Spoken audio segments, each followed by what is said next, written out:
Tourism ফেয়ারের আগের দিন কেমন থাকে একটু সবাইকে দেখিয়ে দিই। এটা হলো স্টেজ। স্টেজের আশেপাশের দৃশ্য, কেউ ব্যানার লাগাতে ব্যস্ত, আবার কেউ টেবিল লাগাতে ব্যস্ত।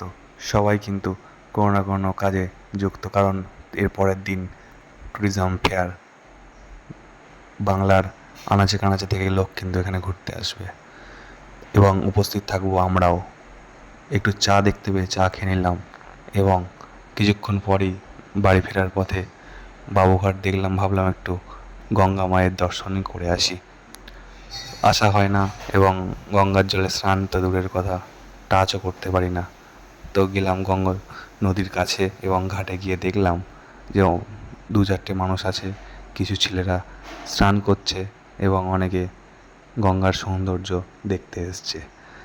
তো দেখলাম যে লঞ্চ অনেক কেউ দাঁড়িয়ে আছে, হাওড়ার উদ্দেশ্যে যাবে হয়তো।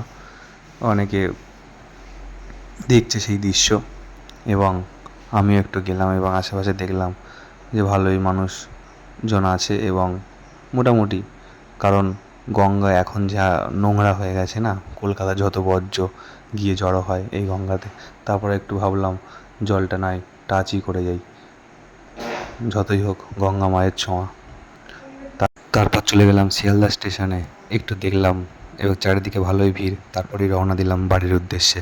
কেমন লাগলো ভিডিওটা অবশ্যই জানিও।